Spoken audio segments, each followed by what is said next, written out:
আসসালামু আলাইকুম।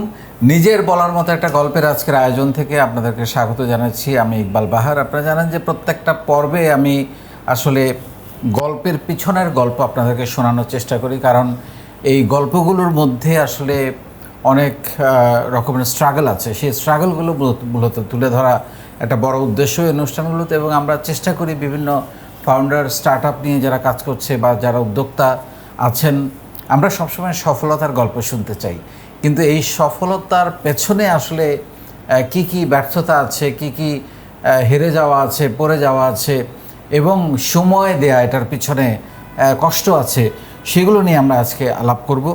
এবং সবাই স্টার্ট আপ করতে চায়, সেখানে জটিলতাগুলো কি কি, চ্যালেঞ্জগুলো কি কি, সেগুলো নিয়ে আমরা আলাপ করব। আজকে আমাদের সঙ্গে উপস্থিত আছেন আমাদের নাজমুল আরেফিন ভাই। উনি একজন পিএইচডি হোল্ডার মাশাআল্লাহ, এবং উনি কো ফাউন্ডার এবং সিইও টগুমগু। টগুমগু নামটা শুনে মনে হচ্ছে একটু বাচ্চাদের, হ্যাঁ ডেফিনেটলি আমরা বাচ্চাদের উনি কাজ করেন, প্যারেন্টিং নিয়ে কাজ করেন, দীর্ঘদিন ধরে প্রায় 9-10 বছর ধরে কাজ করেন, এবং টগুমগু উনি সেইটার থেকেই তৈরি করেছেন। আমরা সেটার পেছনের গল্পগুলো শুনবো। চলুন ওনার মুখ থেকেই বাকি গল্পগুলো শুনি। নাজমুল ভাই কেমন আছেন বলেন? আলহামদুলিল্লাহ ভালো আছি, এবং ধন্যবাদ আপনাকে আমাকে এইখানে আমন্ত্রণ জানানোর জন্য। প্রথম আমার প্রশ্ন আপনার কাছে সেটা হচ্ছে, আপনি দেখলাম একজন ইঞ্জিনিয়ার, অনেক ইউনিভার্সিটিতে শিক্ষকতা করেছেন, বেশ কয়েকটা নামকরা ইউনিভার্সিটিতে আপনার প্রোফাইল টাইম দেখছিলাম, পিএইচডি করেছেন আপনি। উদ্যোক্তা হওয়ার শখ আসলো কেন? মানে এটা মাথায় আসলো কখন, কিভাবে? এটা সত্যি কথা বলতে যে একদম প্ল্যান করে উদ্যোক্তা হয়েছি ব্যাপারটা এরকম না। সো এটা আসলে যে আমরা যখন স্টুডেন্ট ছিলাম তখনকার সময়টাতে আসলে উদ্যোক্তা হওয়ার হাইপটা বাংলাদেশে ছিল না। সো আমাদের ন্যাচারাল ক্যারিয়ার পাথ ছিল যে আমরা পাস করব, কোনো একটা এমএনসিতে জব করব। বাংলাদেশের তখন টেলকো, আমি যেহেতু ইলেকট্রিক্যাল ইঞ্জিনিয়ারিং গ্র্যাজুয়েশন করছি, so Telco industry was our first hope, যে এখানে আমরা আমাদের জব এবং ক্যারিয়ারটা বিল্ড করব।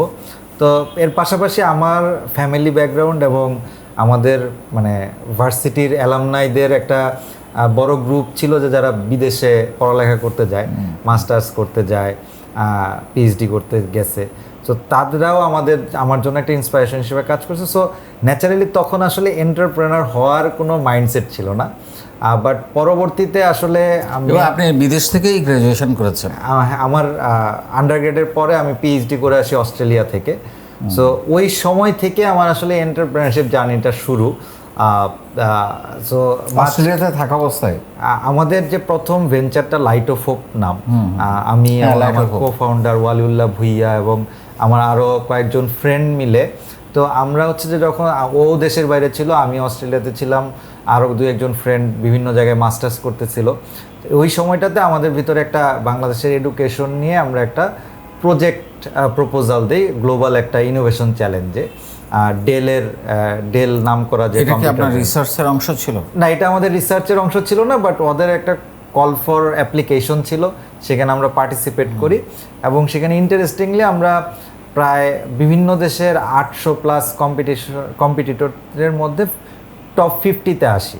তো টপ 50-তে আসার পরে আমাদেরকে তারা বেশ কিছু টাস্ক দেয়। তো তখন আমরা আরও মানে অ্যাক্টিভলি পার্টিসিপেট করে সেখান থেকে আমরা টপ 3 হিসেবে সিলেক্ট হই, এবং তাদেরকে ইনভাইট করে হচ্ছে ইউএসএতে। তো সেখানে ওয়ালিউল্লাহ ভুইয়া আমার বন্ধু, ও রিপ্রেজেন্ট করে, এবং আমরা ফার্স্ট প্রাইজ পাই নাই, আমরা থার্ড প্রাইজই পাই। ব্রাজিলের কোনো একটা অর্গানাইজেশন সেখানে ফার্স্ট প্রাইজ পেয়েছিল।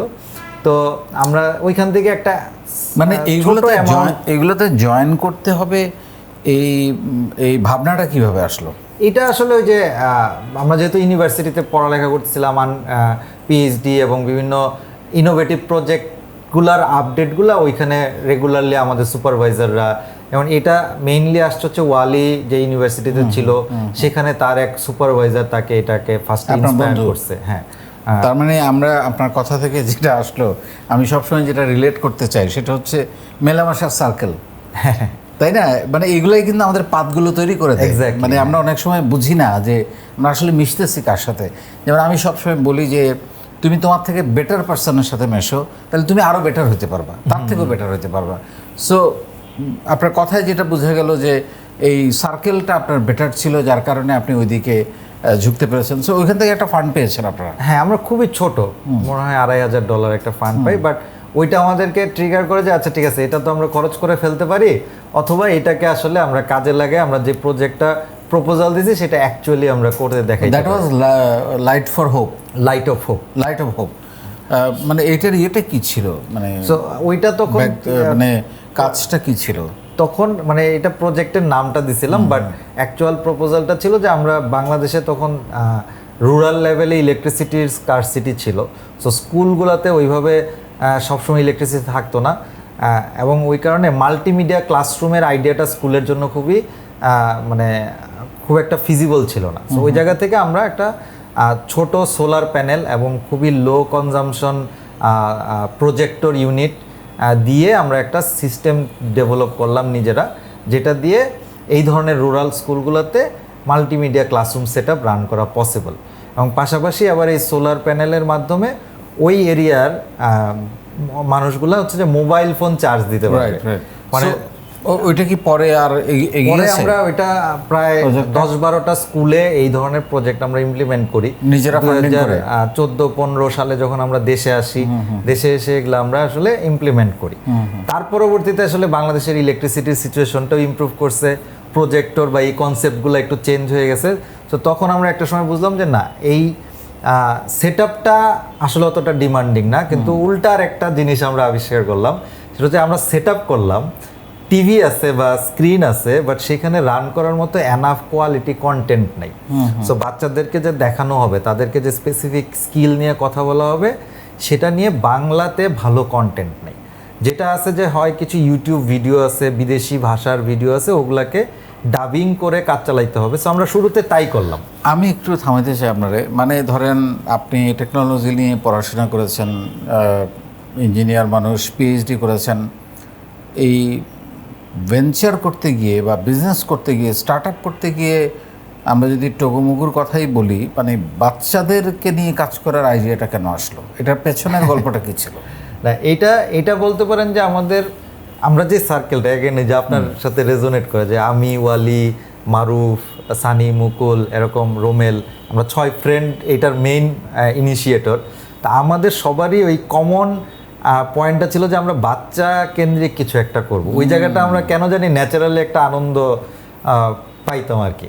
সো তখনও আমরা কিন্তু সবাই আনম্যারিড বেসিক্যালি, নিজেদের কারোর বাচ্চা নাই, বাট স্টিল ওই জায়গাটা আমাদের বাচ্চাকে ভালোবাসবার জন্য ম্যারিড লাগে না, এক্স্যাক্টলি সবাই বাচ্চাকে ভালোবাসে। এবং আমরাও ফিল করতাম যে আমরা যেহেতু দেশের বাইরে একটা ভালো এক্সপোজার পাইছি, ওইখানে হয়তো যে বাংলাদেশের এডুকেশন সিস্টেমের সাথে বিদেশের এডুকেশন সিস্টেমের একটা বড় গ্যাপ আছে, এবং এই ফাউন্ডেশনটা এই আর্লি গ্রেড এডুকেশনই হয়ে যাওয়া উচিত। এই সময় একদম ক্লাস 1 থেকে ক্লাস 5-এর এই সময়টাতে যদি তাকে ম্যাথ, সায়েন্স, এগুলার বেসিকটা বা প্রবলেম সলভিং স্কিল, ক্রিয়েটিভিটি, এই জিনিসগুলো শিখিয়ে দেওয়া যায়, তাহলে সে বড় হয়ে আসলে যে কোনো ধরনের এডুকেশনের জার্নিটাই তার জন্য সহজ হয়।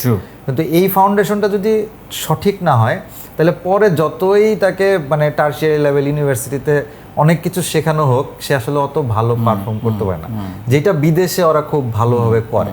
সো এই জন্য আমাদের কোর ফোকাসটা অলওয়েজ ছিল, এবং এখন পর্যন্ত আমাদের ফোকাসটা এটাই যে আমরা 0 to 12 year old বা প্রাইমারি লেভেল চিলড্রেনদের নিয়েই, এবং তাদের বাবা মা, তাদেরকে যারা পড়ায় সেই শিক্ষকগুলা, এদেরকে নিয়ে আমরা কাজ করতেছি আর কি। টগোমুগুর শুরুটা যদি একটু জানতে চাই।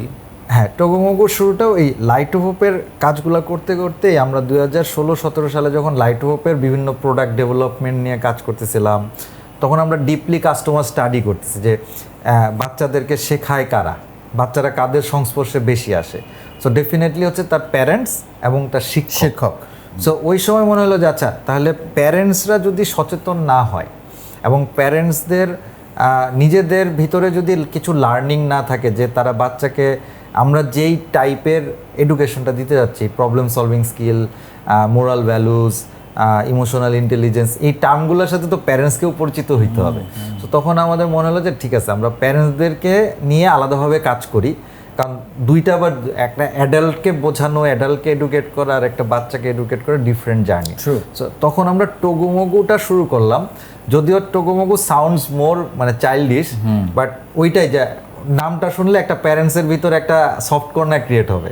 সো ওই ইন্টারাকশন যে টগু আর মগু বেসিক্যালি দুইটা ক্যারেক্টার। টগু হচ্ছে একটা টাইগার আর মগু হচ্ছে একটা মানুষের কার্টুন ক্যারেক্টার। হ্যাঁ, তারা দুইজন আসলে তাদের বাবা মাদেরকে প্যারেন্টিং নিয়ে গাইড করবে, এইটা ছিল আমাদের নামকরণের ফিলোসফি। এবং উদ্দেশ্যটা ছিল যে একদম ওই যে প্রেগনেন্সি থেকে একটা মায়ের পেটে যখন একটা বাচ্চা থাকে তখনই তো তার নানা ধরনের ডেভেলপমেন্টাল স্টেজ শুরু হয়। তো তারা এখানে কি কি ফ্যাসিলিটিস পাবে? সো ওই সময় আমরা জার্নিটা শুরু হয়েছিল, আমরা প্রথমে তাদের এডুকেশনাল কন্টেন্ট দিয়ে, যে একটা বাবা মার প্রেগনেন্সি থেকে শুরু করে 5 বছর পর্যন্ত বাচ্চাদের গ্রোথের যে মাইলস্টোনগুলো আছে এই বিষয়গুলো সম্পর্কে জানবে, এবং সেখানে যদি কোনো ডেভিয়েশন হয় তাহলে সে কি করবে সেই টিপসগুলো পাবে। সেখান থেকে গ্র্যাজুয়ালি আমরা আমাদের অ্যাপটা লঞ্চ করি, টগুমগু প্যারেন্টিং অ্যাপ। সেটা আমরা 2020 সালে লঞ্চ করি। প্যারেন্টিংটা কেন দরকার, মানে আপনার কেন মনে হলো যে আমাদের বাবা মারা বাচ্চা পালতে জানে না? না, আমাদের বাবা মারা ডেফিনেটলি নতুন বাবা মারা পারে না। আমি নিজে যখন বাবা হয়েছি 2020 সালে আমার প্রথম বেবি হয়, সো তার আগ পর্যন্ত আমি যদিও প্যারেন্টিং অ্যাপ রান করতেছি, স্টিল মানে আমারও অনেক কিছু অজানা ছিল যেগুলো আমি নিজে বাবা হওয়ার পরে জানছি। এবং বাংলাদেশে একটা খুব সুন্দর ইকোসিস্টেম আগে ছিল, যে আমার ফ্যামিলির, আমার মা, আমার নানি দাদি, হ্যাঁ নানি দাদি, খালা, আস্তে আস্তে যখন নিউক্লিয়ার ফ্যামিলি হওয়া শুরু হইলো, এবং আনফরচুনেটলি সবার ফ্যামিলিতেই আসলে এই নানি দাদির এই সাপোর্টগুলো নাই। আবার সময়ের সাথে সাথে এই যে ধরেন যে ডিভাইস চেঞ্জ হয়েছে, টেকনোলজি চেঞ্জ হয়েছে, মানুষের কালচারাল একটা শিফট হয়েছে, গত 10-15 বছরে একটা ব্যাপক শিফট হয়েছে। সো এতে করে যেটা হয়েছে যে এখন এত বেশি ইনফরমেশনের অ্যাক্সেস, কোনটা রাইট ইনফরমেশন কোনটা রং ইনফরমেশন, এইটা ভেরিফাইড একটা ভেটিংয়েরও দরকার আছে। সো ওই জায়গা থেকে আমরা চিন্তা করলাম যে প্যারেন্টিং, যেটা বিদেশে আবার একটা কালচার কিন্তু তৈরি হয়েছে। বিদেশে আমাদের বেশ কিছু ইন্সপাইরেশন ছিল, বেবি সেন্টার নামে একটা অ্যাপ আছে, সাউথ ইস্ট এশিয়াতে বেশ কিছু প্ল্যাটফর্ম আছে ডিজিটাল যারা এই প্যারেন্টিং এডুকেশন নিয়ে কাজ করে। তো তাদের থেকেও আমরা কিছু ইন্সপায়ারেশন নিলাম এবং ভাবলাম যে হ্যাঁ, বাংলাদেশে একটা আরবান নিউক্লিয়াস ফ্যামিলিতে এটার একটা বিশাল নিড আছে। তো ওই জায়গা থেকে এই জায়গায় আমাদের ফোকাস করা। আর অসাধারণ, মানে কনসেপ্টটা খুবই অসাধারণ। হোয়াট অ্যাবাউট বিজনেস, মানে আপনি কি নিজেদের টাকা দিয়ে শুরু করেছেন না পরবর্তীতে স্টার্টআপ মডেলে আপনারা কাজ করেছেন? সেমভাবে যদি বলি যে যখন আমরা স্টুডেন্ট ছিলাম তখনও এন্টারপ্রেনারশিপ ব্যাপারটা যেমন পপুলার ছিল না, বাট মানে আমরা হয়তো ভাগ্যের পরিক্রমায় এন্টারপ্রেনার হয়ে গেছি। সো আমরা যখন এন্টারপ্রেনার হইলাম 2016-17, মানে এটা এম ইন লাইফ ছিল না, এম ইন লাইফ শুরুতে ছিল না, ডেফিনেটলি ছিল না। তখন চাকরি করব কোনো একটা, যে বললাম এমএনসিতে, যদিও পরে আমি টিচার হয়ে গেছিলাম, টিচার হয়ে আবার বাংলাদেশের 2টা বড় প্রাইভেট ইউনিভার্সিটিতে টিচিং ক্যারিয়ার আমার। তো পরে এন্টারপ্রেনার হওয়ার পরে প্রথম কয়েক বছর আসলে ওই সময়টাতে বাংলাদেশের ইকোসিস্টেমে আবার এন্টারপ্রেনারশিপ নিয়েও তেমন একটা এডুকেশন ছিল না। সো ফান্ডিং এই ব্যাপারগুলো আমরা তখন জানতাম না। তো আমরা তখন বুঝতাম যে একটা বিজনেস করতে হলে বুটস্ট্র্যাপিংই করতে হবে, নিজের টাকা না দিলে আসলে এটার প্রতি দরদ থাকে না। তো আমরা নিজেরাই, যে বন্ধুরা মিলে নিজেদের ফান্ড থেকে আমরা ইনভেস্ট করলাম, এবং লাকিলি আমাদের কাজগুলো যেহেতু একটু ইম্প্যাক্ট ড্রিভেন, সো তখন আমরা বেশ কিছু ইন্টারন্যাশনাল অর্গানাইজেশন থেকে আমরা কিছু গ্র্যান্ড ফান্ডিং পাই, ইম্প্যাক্ট ফান্ডিং পাই। সো এই দুইটা মিলে আমাদের ওই আমরা যে একটু R&D টাইপের কাজ করতেছিলাম সেটাতে আমাদেরকে হেল্প করছে।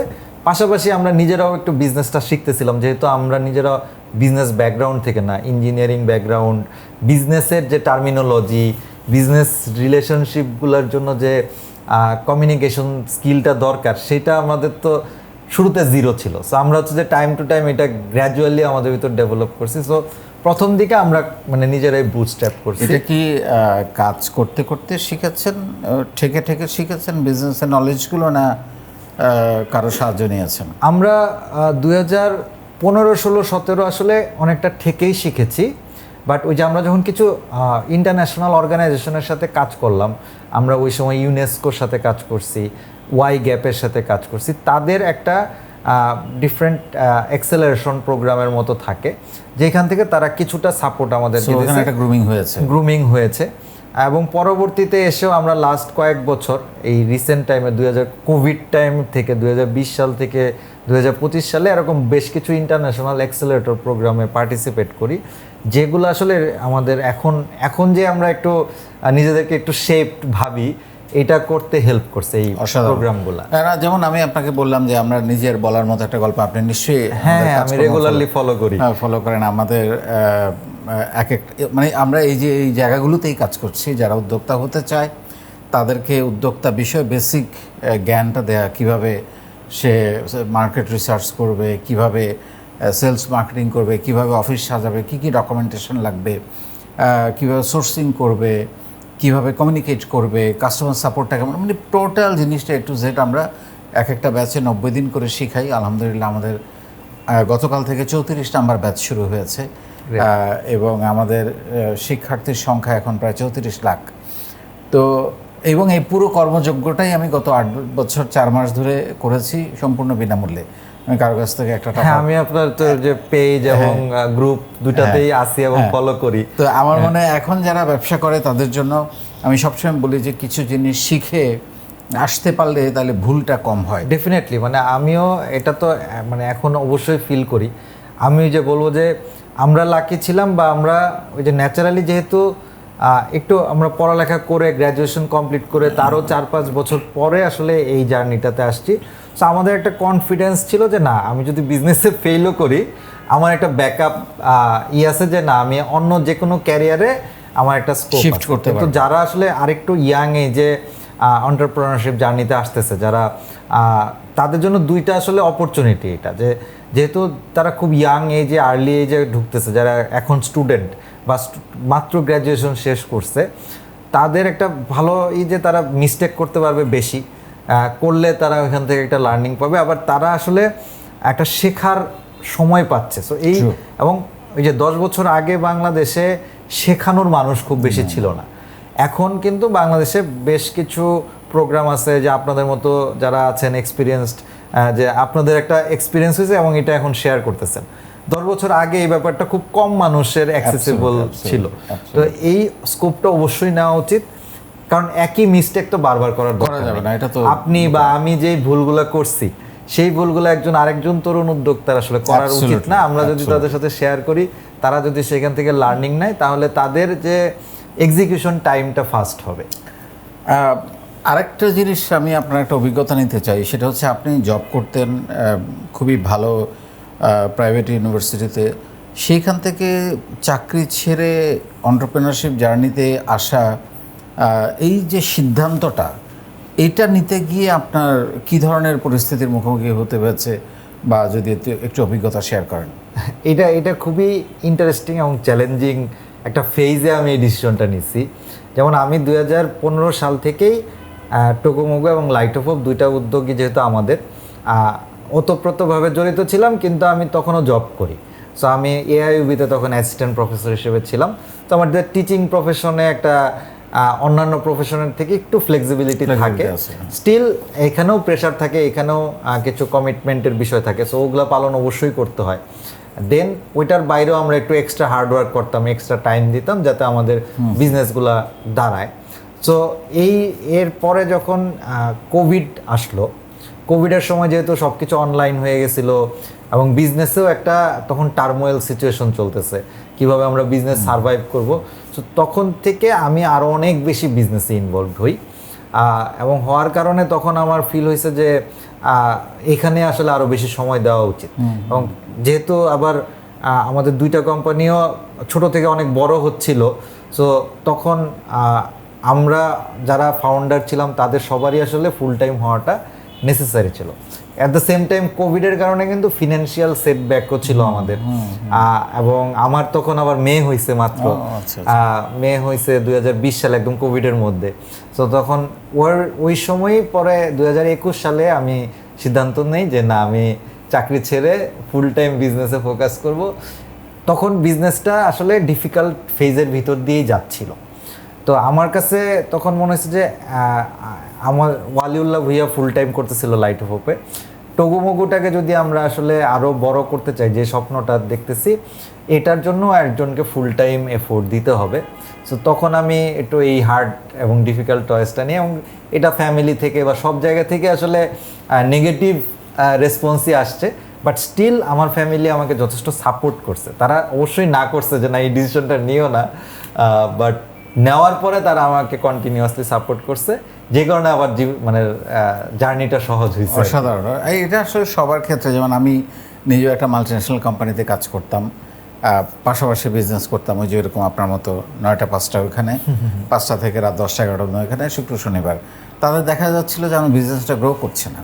হ্যাঁ, তো তখন আমি ওয়ান ফাইন মর্নিংয়ে আমি সিদ্ধান্ত নিলাম যে সরি, একদম কাট অফ করে, এবং পুরাই একটা কি বলে এটাকে, মানে অনিশ্চিত যাত্রা। এবং উদ্যোক্তা জার্নিটাই আসলে একটা অনিশ্চিত যাত্রা, এখানে কোনো নিশ্চয়তা নাই হবে কি। তবে ওই যে আপনি যেটা বললেন মাথা মধ্যে এটা আছে যে কিছু কাজ তো জানি, কিছু স্কিলস আছে, কিছু অভিজ্ঞতা আছে, সো কিছু না কিছু করে খেতে পারবো। সো ওইটা সবসময় থাকে, এটা খুবই গুরুত্বপূর্ণ একটা মানুষের সিদ্ধান্ত নেওয়ার ক্ষেত্রে।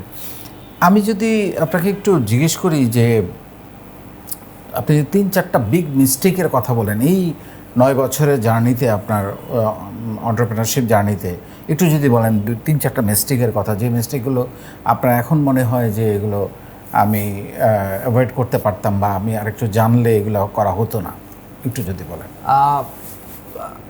শুরুর দিকে যদি আমরা বলি যে আমরা আসলে ওই যে অনেক বেশি বিজনেস বিল্ড করতে, যে আপনি যেটা পয়েন্টটা তুলছেন যে শেখার বিষয়টা, আমরা শুরুতে আবার ওই যে মানে শুরুতে একটু মেন্টরশিপ নেওয়ার জায়গাটাতে হয়তো আমরা ফোকাস করি নাই।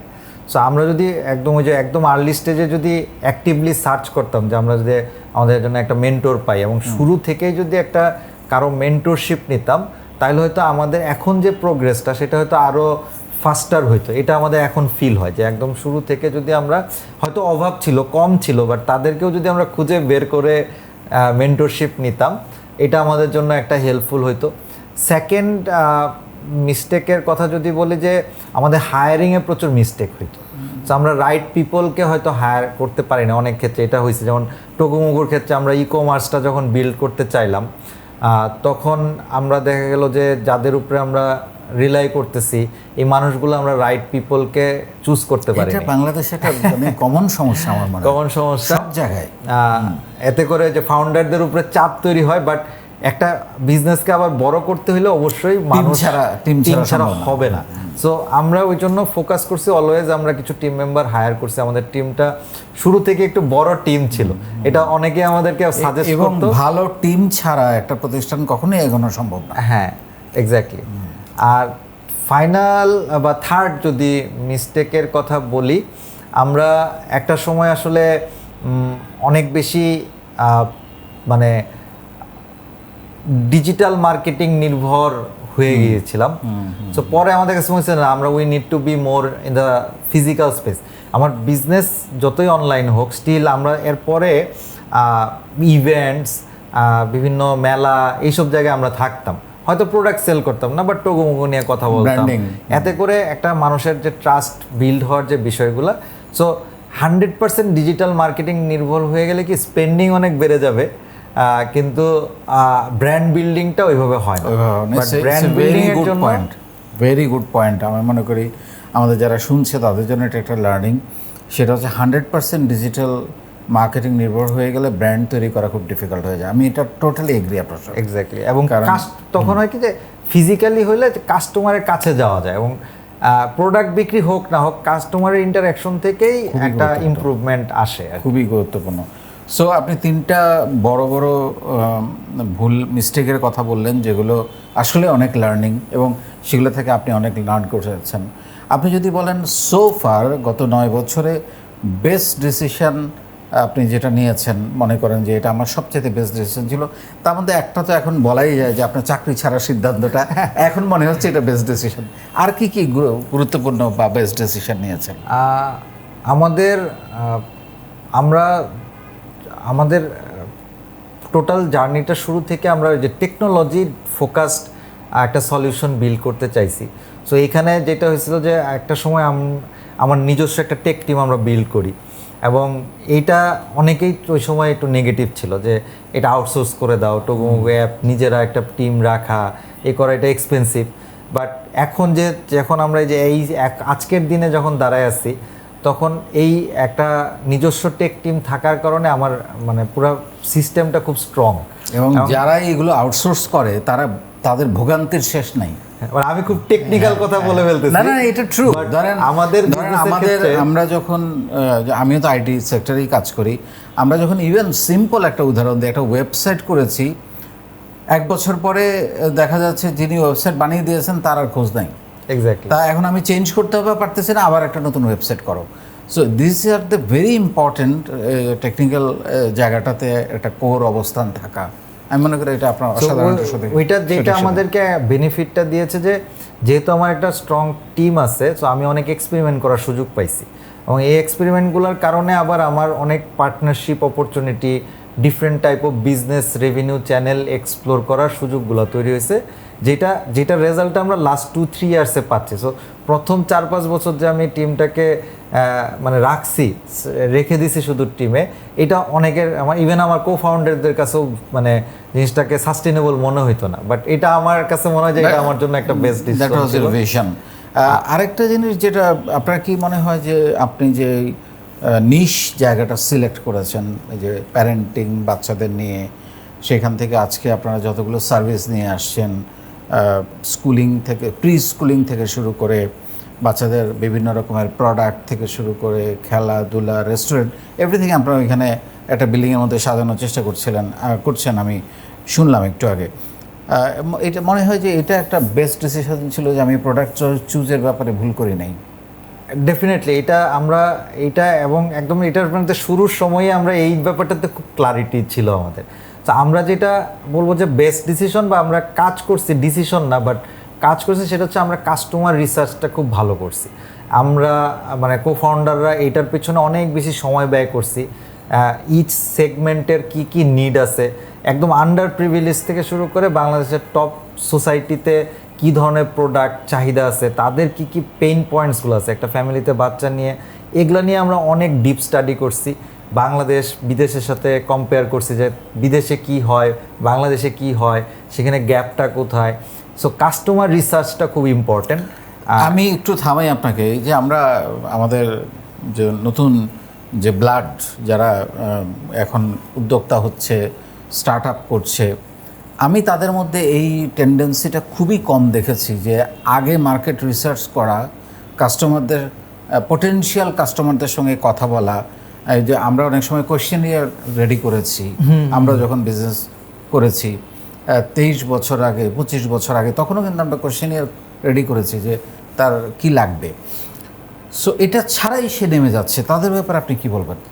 এটা খুবই ডেঞ্জারাস এবং এখন মানে রাইট অ্যাট দিস মোমেন্ট আরও যেটা চ্যালেঞ্জিং হয়েছে, আগে তাও হয়তো যে গুগলে সার্চ করলে 10টা আর্টিকেল আসতো, সেটা পড়তে হইতো, পড়ে তারপরে হচ্ছে সে একটা নলেজ নিত। আর এখন হচ্ছে যে জেমিনাই বা চ্যাট জিপিটি তে তারা কোশ্চেন করতেছে, ও একটা সামারি করে ওরে বলতেছে তোমার কাস্টমার সেগমেন্ট এইটা, তোমার প্রোডাক্ট তাইলে এরকম হওয়া উচিত। সো ও তখন ওইটাকেই ধরে নিচ্ছে যে এইটাই আমার জন্য রাইট থিং, কিন্তু নিজে আর ইনডেপথ রিসার্চে যাচ্ছে না।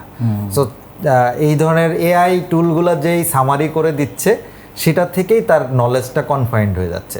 বাট সে এর থেকে যদি নিজে 50 জন উদ্যোক্তা যারা সেম ফিল্ডে আছে তাদের হিস্ট্রি পড়তো, সিমিলার বিজনেসকে নিজে স্টাডি করতো, এবং যেটা বললেন যে কাস্টমারের সাথে নিজেই ইন্টারেক্ট করতো, তাহলে সে অ্যাকচুয়াল যে প্রবলেমটা আইডেন্টিফাই করতে পারতো। এখন হয়তো সে ফেক প্রবলেমের পিছনে ছুটবে, ফেক প্রবলেম সলভ করতে চাইবে, যেটা আসলে কাস্টমারের হয়তো মানে ওইটা সলভ করাটা বেসিক নিড না, যেটা একসময় তার মনে হবে তার প্রোডাক্ট নির্বাচনটাই ভুল ছিল। হ্যাঁ, যেটা আমি বারবার আপনাকে জিজ্ঞেস করতেছি, কারণ এটা খুবই গুরুত্বপূর্ণ যে প্রোডাক্ট নির্বাচনটা সঠিক করা, এবং সেটার জন্য যে মার্কেট অ্যানালাইসিসগুলো দরকার, মার্কেট রিসার্চ দরকার, সেটা না করে বিজনেস, সেটা যত ছোট ব্যবসায়ী হোক, তাকে মার্কেট রিসার্চ করে প্রোডাক্ট মার্কেট কোন কাস্টমার কারা, সেগমেন্ট কারা, তারা কোথায় থাকে, তাদের রুচি কী, বাইং ক্যাপাসিটি কী, তাদের টেস্ট কী, সেইটা নিয়ে চিন্তা করেই তো প্রোডাক্টটা ডিজাইন করতে হবে, তাই না? তো এই জায়গাগুলোতে আমরা যেন ভুল না করি আর কি কোনো অবস্থা। অবশ্যই। মানে এখানে যেটা হয় যে এখন যেটা হয় যে দুই ধরনের মানে এন্টারপ্রেনারশিপ শুরু হয়েছে। একটা হচ্ছে যে যেহেতু সাকসেসফুল কিছু ক্যাটাগরি আছে, আইদার এডটেক অর এগ্রিটেক অথবা ফিনটেক, তো আমি একটু কপি করে ওই ধরনের সেম জিনিসটা শুরু করি। অথবা আরেকটা যেটা যে আমার মাথায় একটা চমৎকার আইডিয়া আসছে, তখন আমরা এই আইডিয়াটাকে ফিট করার জন্য কাস্টমার খুঁজি। কিন্তু আসলে নিয়মটা হচ্ছে যে কাস্টমারের আসলে হ্যাঁ এরিয়াটা সেম হইতে পারে, যে ফিনটেকে কাস্টমারের কি পেইন পয়েন্ট আছে সেটা আমি সলভ করি।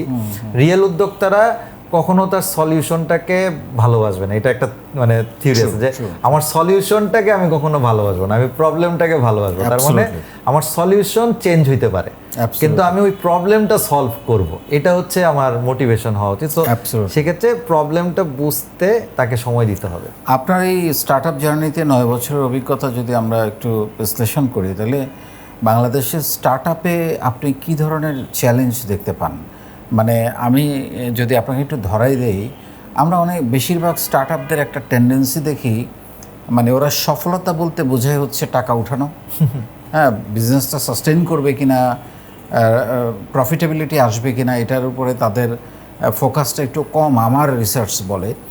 আরেকটা আমি দেখেছি যে বার্ন করা, কাস্টমার অ্যাকুইজিশনের নামে বার্ন করা, প্রফিটেবিলিটি বা এবং আমি অনেককে দেখেছি খুব হাইলি ক্লাসিক অফিস, মানে হাইলি পেইড এমপ্লয়ি, কিন্তু বিজনেস প্ল্যানটা নাই, হ্যাঁ, মানে বিজনেস সার্ভাইভেলের প্ল্যানটা নাই, প্রফিট করার যে মানসিকতা, কবে আমি প্রফিটে যাব, স্কেল করছি খালি, কিন্তু ওইটুকু স্কেলের মধ্যে প্রফিট করে পরের স্কেলে যাওয়া, এই ধরনের টেন্ডেন্সিটাও আমি একটু কম দেখতেছি। আপনার বিশ্লেষণ যদি বলেন।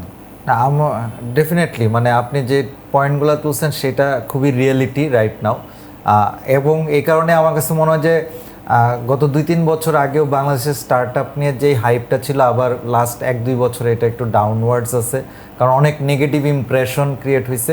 সো ওই জায়গা থেকে যদি বলি যে, বাট অবভিয়াসলি আমি যেটা মনে করি যে এটাকে মানে পজিটিভ দিকে নিতে হবে, কারণ বাংলাদেশের মানে অর্থনৈতিক উন্নতি এবং এমপ্লয়মেন্ট এই জিনিসগুলো যদি ইমপ্রুভ করতে হয়, তাহলে সেটা স্টার্ট আপ হোক বা এসএমই হোক, নতুন উদ্যোগ তৈরি হইতে হবে, নতুন উদ্যোক্তা বেশি বেশি তৈরি হতে হবে, বাট তাদেরকে সাস্টেন করতে হবে। তারা যদি সাস্টেন না করে তাহলে আর এবার এই ফিনান্সিয়াল ডেভেলপমেন্টও হবে না, এমপ্লয়মেন্টও হবে না। সো আমি যেটা, আপনি যে প্রশ্নটা করছেন যে চ্যালেঞ্জগুলোর ভিতরে 1 নাম্বারটা হচ্ছে যে ওই যে এন্টারপ্রেনার হইতেও তার যে প্রাইমারি এডুকেশনটা দরকার, এখন যেহেতু ইকোসিস্টেম আছে, সো সেই ধরনের একটা এডুকেশন তার নিয়ে জার্নিটা শুরু করা উচিত। সেটার জন্য আমি মনে করি যে এখন এনাফ রিসোর্স আছে। সেকেন্ড হচ্ছে যে সবাইকে আবার এন্টারপ্রেনার হইতেও হবে না। সো মানে জাস্ট হুজুকে এন্টারপ্রেনার হব এটা না হওয়া উচিত, বরঞ্চ তার যদি একটা ভালো স্কিল থাকে, সে আরেকটা এন্টারপ্রাইজে সে জব করতে পারে। সো প্রত্যেকটা এন্টারপ্রাইজে তো কেউ না কেউ জব করতে হবে, শুধু কো ফাউন্ডার মিলে তো আর ব্যবসা চালাবে না। সো যাদের ভালো স্কিল আছে তারা সবাই যে ফাউন্ডারই হইতে হবে তা না, তারা চাইলে অন্য আরেকজন উদ্যোক্তাকে সাহায্য করতে পারে being an employee of that company. সেটা আরেকটা হচ্ছে যে ফাইনালি যেটা যে আপনি যেটা বললেন যে সাস্টেনেবিলিটি, বার্ন করার পেছনে ছোটা, এইটা আমার কাছে মনে হয় যে ইনফরমেশনের মিসআন্ডারস্ট্যান্ডিং। মানে বিদেশের যে কোম্পানিগুলো আসলে বার্ন করে, এগুলা মেজরিটি হয় হচ্ছে মানে খুবই হাইলি ইনোভেটিভ প্রোডাক্ট নিয়ে তারা কাজ করে, এবং তাদের ইনভেস্টররাও জানে যে এই প্রোডাক্টটা ফেল করতে পারে। প্রচুর রিসার্চ বেস কাজ হয়, যেমন ইলন মাস্কের যে হাইপারলুপ কনসেপ্টটা, এটা নিয়ে যারা কাজ করতেছে এই প্রজেক্টটা ফেলও করতে পারে। আবার মেটা যখন মেটাভার্স নিয়ে কাজ শুরু করলো, এখানে সে $1 বিলিয়ন লস খাইছে মার্ক জাকারবার্গ। তো but those are should not be inspiration for Bangladeshi scenario. আমরা যখন বাংলাদেশে এডটেক করব, বাংলাদেশে ই কমার্স করব, বা বাংলাদেশে কোনো একটা প্রোডাকশন নিয়ে আমি উদ্যোগ তৈরি করব, এখানে ডেফিনেটলি আমাকে 5টা প্রোডাক্ট প্রোটোটাইপ বানাইতে হবে, 10টা কাস্টমার খুঁজে বের করতে হবে। অলওয়েজ চিন্তা করতে হবে যেন আমার কাস্টমারের চাইতে আমার সাপ্লাই প্রোডাক্ট কম থাকে, মানে আমি বেচে আমার প্রোডাক্ট শেষ হয়ে গেছে, আমি কাস্টমারকে দিতে পারতেছি না। কিন্তু আমি যদি উল্টা চিন্তা করি যে আমার কাস্টমার নাই কিন্তু আমার প্রোডাক্ট বেশি হয়ে যাচ্ছে, মানে আমি এটা ডিজিটালিও হইতে পারে যে আমি অনেক কোর্স বানাই ফেলছি কিন্তু কোর্স বিক্রির কাস্টমার নাই, এখন বিক্রি করার জন্য আমি আবার প্রচুর টাকা ডিজিটাল মার্কেটিং করতেছি কিন্তু স্টিল আমি কাস্টমার পাচ্ছি না। রেদার আমি একটা কোর্সই বানাবো, সেটা 10টা কাস্টমার আনবো, সেটা দিয়ে এটাকে সাস্টেনেবল করব, তারপরে আরেকটা কোর্স বানাবো, বা এটা যদি ফিজিক্যাল প্রোডাক্ট হয় আমি একটা দুইটা প্রোডাক্ট বানাবো, এটা আগে সাস্টেনেবল করব। এই মাইন্ডসেটটা ওই আমরা হাইপ ইনোভেটিভ প্রোডাক্টে বার্নটা দেখে বাংলাদেশের সাথে ম্যাচ করতে চাই। এটা বাংলাদেশের উদ্যোক্তাদের অবশ্যই বাংলাদেশের কালচার, বাংলাদেশের ফিনান্সিয়াল ব্যাপারগুলোকে চিন্তায় রেখে আসলে উদ্যোগ নেওয়া উচিত। অ্যাবসলিউটলি আমি টোটালি এগ্রি। এবং সব কিছুর পেছনে হচ্ছে পড়াশোনা, মানে স্টাডি করতে হবে। মানে আমি নামলাম, কপি করলাম, একজনকে নেমে গেলাম, এই অ্যাটিটিউডটা খুবই ভয়ঙ্কর। হ্যাঁ, আমার কাছে মনে হয়। আরেকটা হচ্ছে আমি বারবার যে মেসেজটা দিতে চাই সেটা হচ্ছে টাকা ওঠানো একটা ডেফিনেটলি সফলতা, but this is not ultimate হচ্ছে টিকে থাকা। আমরা অনেক বড় বড় প্রতিষ্ঠানকে দেখেছি যারা ভালো ভালো ফান্ড রেজ করেছে, কিন্তু ওভার দ্য পিরিয়ড তারা নাই হয়ে গেছে, বিজনেসেই নাই। এক্স্যাক্টলি। মানে এখানে যদি বলি যে টাকা ওঠানোর একটা থিওরি কাজ করা উচিত, সেটা হচ্ছে যে টাকা কখনোই বার্নকে ব্যাকআপ দেওয়ার জন্য তৈরি করা উচিত না। তার মানে এটা একটা লায়াবিলিটি হচ্ছে, সো টাকা উঠানো উচিত অবশ্যই, সেটা হচ্ছে এক্সপানশনের জন্য। তো আমি যদি ছোট্ট একটা মানে খুব সিম্পল এক্সাম্পল দিই, যে আমি হয়তো 100 টাকা বিজনেস করে আমার হয়তো 90 টাকাই আমার খরচ হয়, আমার 10 টাকা হয়তো প্রফিট হয়, সেটা দিয়ে আমি আবার এক্সপানশন প্ল্যান করতে পারি না। কিন্তু আমাকে যদি কেউ 50 টাকা দেয়, তাহলে হয়তো আমি 150 টাকার বিজনেস করতে পারবো, ওইখান থেকে আরেকটু বেশি প্রফিট করতে পারবো। সো ওই এক্সপানশনের জন্য আমি হয়তো 50 টাকা আরেকজনের কাছ থেকে সাপোর্ট নিতে পারি, কিন্তু আমার যদি 100 টাকা বিক্রি করতে যায় 110 টাকা খরচ হয়ে যায়, আর সেই 10 টাকার গ্যাপ পূরণ করার জন্য আমি আমার ফান্ডিং নিই, সেটা ভুল। রেদার এখানে চিন্তা করতে হবে যে আমি কি করে আগে 110 টাকা খরচকে 100 টাকার নিচে নিয়ে আসতে পারি, এইটা আগে ফিক্স করে তারপরে হচ্ছে সে টাকা রেজ করতে পারা উচিত। কিন্তু সে লস করতেছে, এই অবস্থায় যত বেশি টাকা আনবে তত বেশি এই লসের চাকাটাই বড় হবে। না মানে আমি একটা যদি সহজ সরল উদাহরণ দিই, আপনি একটু আগে বললেন যে ইনোভেশন বা ক্রিয়েটিভ কাজের জন্য, রিসার্চের জন্য সে জানে যে এটা বার্ন করলে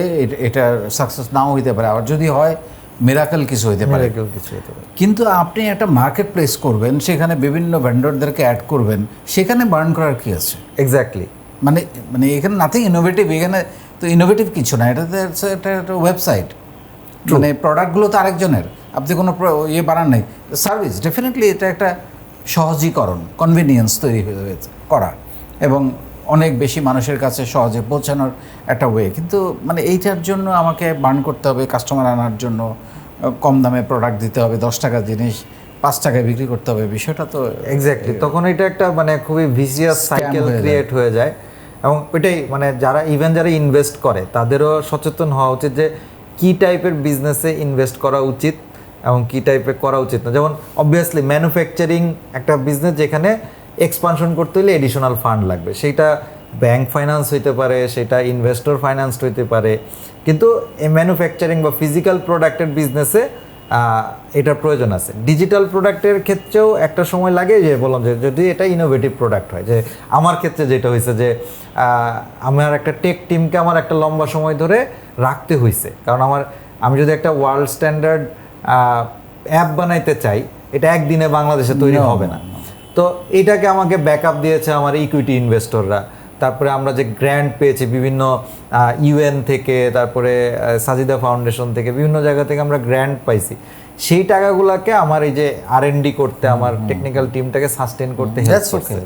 কিন্তু আমি যদি ডিজিটাল মার্কেটিং করার জন্য ইনভেস্টমেন্ট নেই, ডিজিটাল মার্কেটিং করার জন্য লোন নেই, তখন মানে আমি মার্কেটিং করে রেজাল্ট পাইতেও পারি, নাও পাইতে পারি। সো তখন এটা লায়াবিলিটি হয়ে যায়।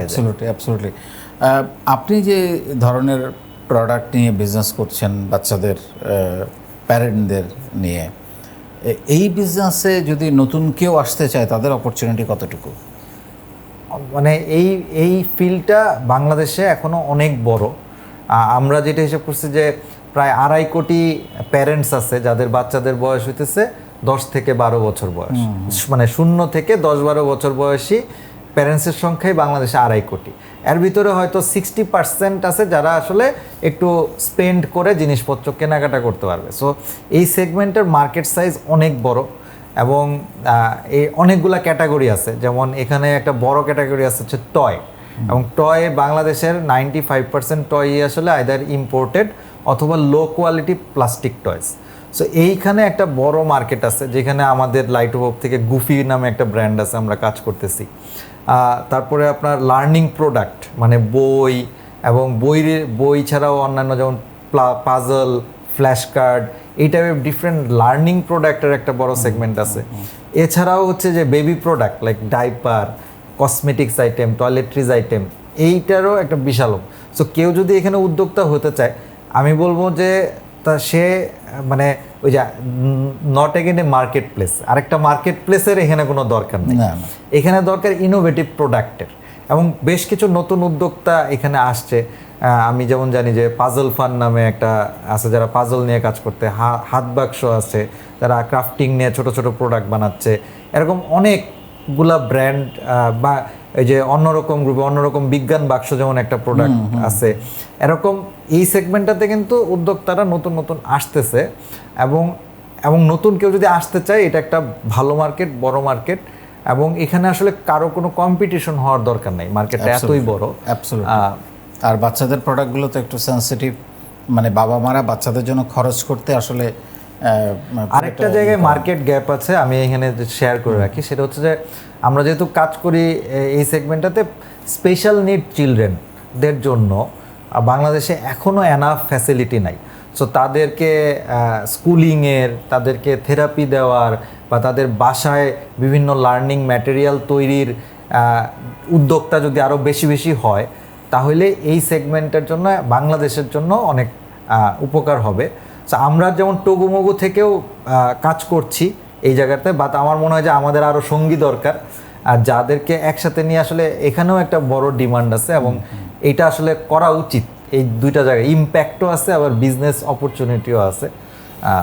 আপনার এই এন্টারপ্রেনারশিপ জার্নিতে প্রায় 10 বছরের জার্নিতে যে অভিজ্ঞতা হয়েছে তাতে, বা আপনি টেকনোলজি ড্রিভেন কাজও করছেন, সব কিছু মিলিয়ে আপনি আগামী 5-7 বছরের মধ্যে কোন কোন সেক্টরগুলোকে খুব সম্ভাবনা মনে করছেন যেখানে আমাদের নতুনরা চিন্তা করতে পারে? বাংলাদেশের ইকোসিস্টেমকে চিন্তা করলে বাংলাদেশের ডেফিনেটলি আপনার আমাদের যে এক্সিস্টিং মানে ফিনান্সিয়াল স্ট্রাকচার, সেখানে আরএনজি একটা অনেক বড় সেগমেন্ট হিসেবে ট্রিটেড। তো সেই জায়গাতে আমার মনে হয় যে আগামী 5-7 বছরে বাংলাদেশে অলরেডি অ্যাগ্রোটেক, ফিনটেকে একটা ভালো ফোকাস আছে, এবং যেহেতু আমাদের পপুলেশন সাইজটা অনেক বড়, এই জায়গাগুলোতে কাজ করার অনেক সুযোগ আছে। পাশাপাশি আরএমজির মতো আরও বেশ কিছু ইন্ডাস্ট্রিকে আমাদের গ্রো করাইতে হবে। সেই জায়গাটাতে আমি মনে করি যে টেকনোলজিক্যাল প্রোডাক্ট, বাট সেটা আবার ফোকাসড অন এই যে সেক্টরগুলো, লেসে লেদার, তারপরে আরএমজিতেও টেকনোলজিক্যাল বেশ কিছু ডেভেলপমেন্ট, বা অন্য যে ম্যানুফ্যাকচারিং বিজনেসগুলো আছে সেখানে কিভাবে আইওটি টেকনোলজি বা আর্টিফিশিয়াল ইন্টেলিজেন্সের ব্যবহার করে টেকনোলজি ইমপ্লিমেন্টেশন করা যায়। সো সেটা টেকনোলজিক্যাল স্টার্ট আপের জন্যও ভালো, আবার যারা নতুন উদ্যোক্তা, যারা লেদার ইন্ডাস্ট্রিতে কাজ করবে, আরএমজি নিয়ে কাজ করবে, বা এই যে টয় ম্যানুফ্যাকচারিং করবে, সো ম্যানুফ্যাকচারিং ইন্ডাস্ট্রিতে কাজ করবে, তাদেরও লাভ হবে। সো ভবিষ্যতের জার্নিটা যদি বাংলাদেশ আসলে বিশ্বের অন্যান্য দেশের সাথে টিকে থাকতে চায় কম্পিটিশনে, সবগুলো সেক্টরে খুব ভালোভাবে টেকনোলজি ইন্টিগ্রেশন করতে হবে। সো টেকনোলজিক্যালিও আমাদেরকে সাস্টেনেবল হইতে হবে। বিদেশের টেকনোলজি এনে তো আমরা জাস্ট ইউজ করলে হবে না। সো এখানে টেকনোলজি স্টার্টআপদের শুধু বাইরের আউটসোর্সের কাজ করব সেটা না, নিজেরা বাংলাদেশে ইউজ করা যায় এমন টেকনোলজি বানাইতে হবে। পাশাপাশি অন্য সেক্টরে যারা উদ্যোক্তা আছে তারাও ফোকাস করতে হবে তারা কীভাবে এক্সপোর্ট ওরিয়েন্টেড বিজনেস বিল্ড করতে পারে ইউজিং টেকনোলজি, যাতে কোয়ালিটি মেনটেন হয়। অ্যাবসলিউটলি। মানে ধরেন বিজনেস করতে গেলে নানান রকমের রিজেকশন সামনে আসে, সেটা কাস্টমার পাওয়ার ক্ষেত্রে রিজেকশন আসে, ফান্ড পাওয়ার ক্ষেত্রে হতে পারে, ইনভেস্টরদের সাথে নানান রকমের রিজেকশন আছে। How do you handle the rejection? এটা আমার একটা চমৎকার লার্নিং আছে। সেই লার্নিংটা খুব আর্লি স্টেজে, মানে আমি যখন পিএইচডি করতে যাই তখন আমাদের একটা আমরা অনেকেই তখন দেশের বাইরে মাস্টার্স পিএইচডির জন্য অ্যাপ্লাই করতাম। সো আমাদের একটা কমন ছিল যে 200 জন প্রফেসরকে ইমেল করলে 2 জন প্রফেসর হয়তো রিপ্লাই দিবে। সো ওই সময় এই মাইন্ডসেটটা নিয়ে আমরা প্রচুর ইমেল করতাম, যে ইউনিভার্সিটি খুঁজে যেই প্রফেসরের সাথে আমার প্রোফাইল ম্যাচ করে মেল করতাম, দেখা যেত কেউ রিপ্লাই দিত না, হতাশ থাকতাম। তখন তো আরও বয়স কম ছিল। তো আমার মনে হয় যে আমার ক্ষেত্রে যেটা হচ্ছে যে ওই সময়ই রিজেকশনের একটা রেজিলিয়েন্স ক্রিয়েট হয়ে গেছে, যার রিজেক্ট হলে ব্যাপার না। কিন্তু পরবর্তীতে এটা আবার মানে অনেক সময় যখন আমি পিএইচডি শেষ করে একটু শিখে টিকে এন্টারপ্রেনার হয়েছি, তখন আমার কাছে মাঝে মধ্যে খারাপ লাগতো যে আরে সে আমার বিজনেসকে আমার থেকে বেশি বুঝে, সে আমার মুখের উপরে আমাকে কিছু বলতেছে। কিন্তু আমি যেটা চেষ্টা করতাম বা আমার কো ফাউন্ডাররাও, প্রত্যেকটা রিজেকশনের পরে আমরা আসলে অ্যানালাইসিস করতাম যে কেন আমাদেরকে রিজেকশন করলো। সো কখন হয়তো রাগ করতাম, কিন্তু পরের ক্ষণে আবার চিন্তা করতাম যে আসলে দেখি তো আমাদের হয়তো কিছু ল্যাকিংস আছে, সেইটা আইডেন্টিফাই করার চেষ্টা করতাম এবং নেক্সট মিটিংয়ে যাওয়ার আগে ওইটা আমরা চেষ্টা করতাম যে ওই ল্যাকিংসগুলোকে অ্যাটলিস্ট মানে মানে ইমপ্রুভ করার যে প্ল্যান সেটা আমাদের কাছে আছে কিনা।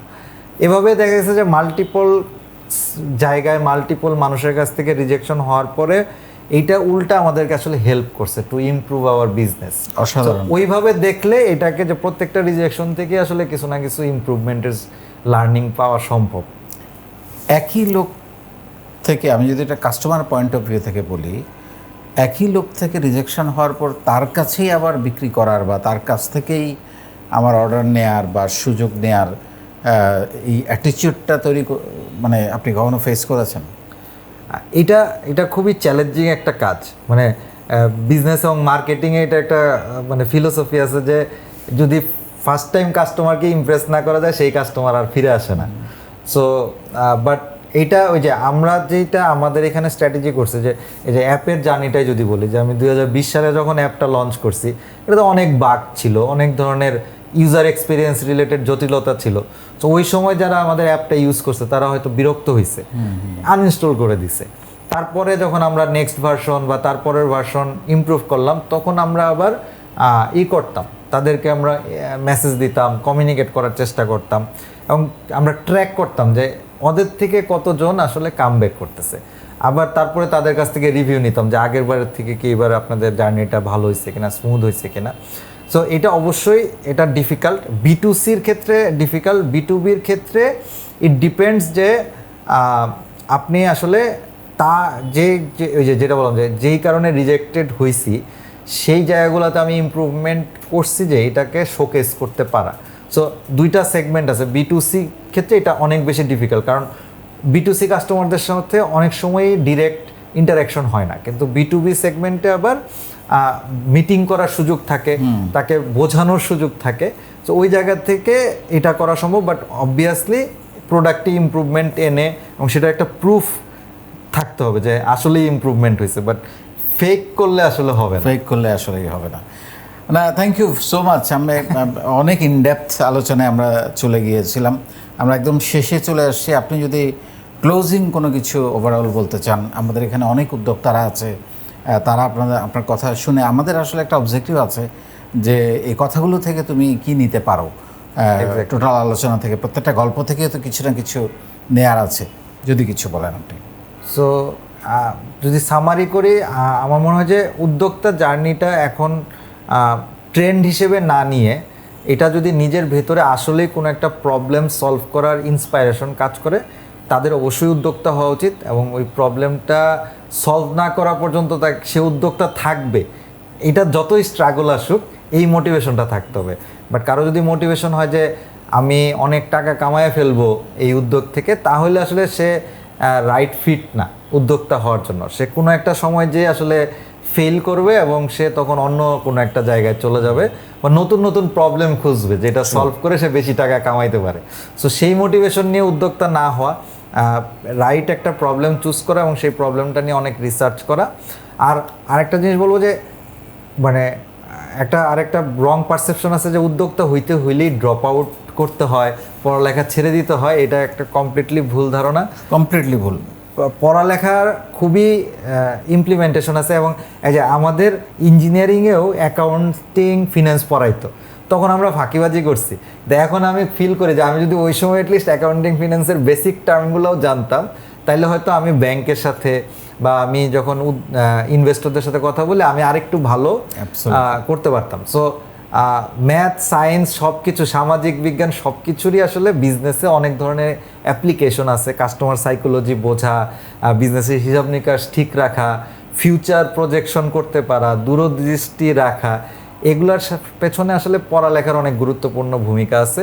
এবং পড়া মানে লাইক গল্পের বই পড়া হোক, আরেকজন উদ্যোক্তার লেখা কোনো বই হোক, বা বিদেশি কারো বই হোক, মানে এই কেস স্টাডি পড়ে নলেজ গেইন করাটা খুব ইম্পর্টেন্ট।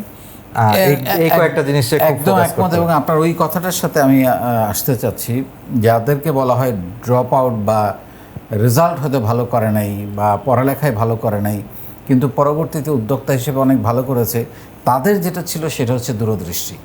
হ্যাঁ, they are very quick learner, very sharp. হয়তো সে ওখানে মনোযোগ নাই কিন্তু তার চোখ অনেক দূরে দেখে। সো যার কারণে সে চিন্তা করে এগুলো করে কি হবে, বেটার আমি। আর বেসিক্যালি ওরা ওই যে কিছুদিন আগে ফেসবুকে ওইটা নিয়ে একটু লেখালেখি দেখতেছিলাম, ম্যাক্সিমাম ড্রপ আউট কিন্তু Harvard drop out, Oxford drop out, মানে যেন তেন ইউনিভার্সিটির ড্রপ আউট না। তার মানে ওই পর্যন্ত যাইতেও কিন্তু তার যে সে যে ব্রিলিয়ান্ট এটা প্রুফ করে সে হার্ভার্ডে এনরোল করছে। তারপরে সে মানে ভার্সিটি থেকে তাকে বের করে দেয় নাই, সে যেহেতু উদ্যোক্তা হয়েছে তখন সে হয়তো এবং বিদেশের এডুকেশনাল জার্নি মানে সে পরে চাইলেও ডিগ্রি নিতে পারে। বাংলাদেশে কালচারটা হচ্ছে যে আমি যখন ব্যাচেলার শুরু করি এটা কমপ্লিট করি, এবং আমি মনে করি যে এই সময়টুকু দেওয়াতে কোনো লস নাই, তাদের কোনো দেরি হয়ে যাবে না। তো এই সময়টুকু তারা শিখুক, এতে করে কি হয় যে একটা কানেকশন তৈরি হয়, নেটওয়ার্কিং তৈরি হয়। আরেকটা যেটা আমি বলতাম যে নেটওয়ার্কটা অনেক কাজে দেয়। যেমন আমার ভার্সিটির অ্যালামনাই গ্রুপটা আমাকে হেল্প করছে, আমার স্কুল ফ্রেন্ড সার্কেল হেল্প করছে, আমি যে অস্ট্রেলিয়াতে গেছি ওইখানের যে সার্কেল তারা আমাকে হেল্প করছে। সো এই নেটওয়ার্কটা বিল্ড করার জন্য যে কমিউনিটিতে যাইতে হবে সেটা আবার এডুকেশনাল ইনস্টিটিউশন হচ্ছে সবচেয়ে ভালো জায়গা। সেখানে গেলে সে সবচেয়ে বড় নেটওয়ার্কটা তৈরি করতে পারবে। এবং লেসে বুয়েটের একটা স্টুডেন্ট বুয়েটের কোনো একটা ব্যাচের বড় ভাইকে যদি নক দেয় তাইলেও কিন্তু একটা কানেকশন বিল্ড হয়। বা আইইউটির আমি যখন একটা বড় হয় তার সাথে আমার কখনো দেখা হয় নাই, স্টিল আমি এই কানেকশনটা লেভারেজ করতে পারি। বাট আমি যদি ড্রপ আউট হইতাম তাইলে হয়তো সে আমাকে ওই পাত্তাটা দিত না। সো ডেফিনেটলি সাজেস্ট করবো যে যখন যেই জার্নিটাতে যাবে ওইটাতে ফোকাস করে কমপ্লিট করা। Thank you so much for your insights, অনেক ভালো লাগলো। আপনাকেও অসংখ্য ধন্যবাদ। শুনলেন অনেকগুলো আলোচনা। আমি সবসময় বলি আপনারা যখন এই আলোচনাগুলো শুনবেন একটা লাইন নেওয়ার চেষ্টা করবেন। অনেক কথা আমরা বলি, অনেকগুলো কথা মাথার উপর দিয়ে যায়, কিন্তু আপনি যদি একটা লাইন নিতে পারেন এবং সেই লাইনটা আপনি নোট করে যদি সেটা নিজের জীবনে ইমপ্লিমেন্ট করতে পারেন ওইটাই কাজে দেবে। আজকের এই পুরো আলোচনা দেখে কোন লাইনটা আপনি আপনার জন্য নিয়েছেন বা নোট করেছেন সেটা আপনি কমেন্টে অবশ্যই লিখবেন। এবং আমি কয়েকটা পয়েন্ট বলে দিতে চাই, সেটা হচ্ছে আমরা প্রথমেই বলেছি মেলামেশার সার্কেল খুবই গুরুত্বপূর্ণ। আপনি আপনার থেকে বেটার মানুষের সাথে মেলামেশা করবেন। তারপরে যেটা আমরা আলোচনা করেছি সেটা হচ্ছে যে আমরা যে কোনো কাজ করি না কেন, যে কোনো উদ্যোগ গ্রহণ করি না কেন, আমরা যেন মার্কেট রিসার্চ এবং স্টাডি করে এবং পড়াশোনা করে উদ্যোক্তা জার্নিতে ঢুকি। যার কারণে নিজের বলার মতো গল্প আপনাদের কাছে এত বড় একটা কর্মযজ্ঞ নিয়ে 8 বছর 4 মাস ধরে চালিয়ে যাচ্ছি, কারণ এখানে আমরা প্রচুর শিক্ষার্থীদের আগ্রহ পাচ্ছি, তারা শিখতে চায়। এবং স্কিল ডেভেলপমেন্টটা তো খুবই গুরুত্বপূর্ণ। নেটওয়ার্কের কথা বলা হলো, এবং আরেকটা জিনিস খুবই বলা হলো সেটা হচ্ছে যে কাস্টমারের সাথে সরাসরি যোগাযোগের। আমরা যতই এখন ডিজিটাল মার্কেটিং করি বা সোশ্যাল মিডিয়া মার্কেটিং করি, কিন্তু কাস্টমারের সাথে একটা যোগাযোগের ব্যবস্থা করতে, আপনি ফোন করেন, ফোনে কথা বলেন, পারলে মাঝে মধ্যে ভিজিট করেন, কিন্তু এই রিলেশনটা আপনাকে রিপিট কাস্টমার এবং রেফারেন্স কাস্টমার তৈরিতে ব্যাপকভাবে সাহায্য করবে। সো আমি মনে করি আমাদের এই পুরো আলোচনাটা থেকে যে লাইনটা আপনার ভালো লেগেছে সেটাকে গ্রহণ করেন এবং সেটা আপনার জীবনে কাজে লাগান। আর আরেকটা কাজ করবেন, সেটা হচ্ছে আজকের আলোচনা দেখার পর পরবর্তীতে আপনি কোন ধরনের টপিক নিয়ে আমাদের এই আলোচনা শুনতে চান সেটাও কমেন্টে লিখতে পারেন, এবং কার গল্প শুনতে চান, এরকম পেছনের গল্প, আজকে যেরকম নাজমুল ভাইকে নিয়ে আসলাম, এরকম কার গল্প শুনতে চান তার নামও লিখতে পারেন। আপনার কোনো পছন্দের মানুষ যদি থাকে তার গল্প আমাদেরকে, তার নামও বলতে পারেন, আমরা ডেফিনেটলি তাকে নিয়ে আসবো গল্প শোনানোর জন্য। অনেক ভালো থাকবেন। আসসালামু আলাইকুম।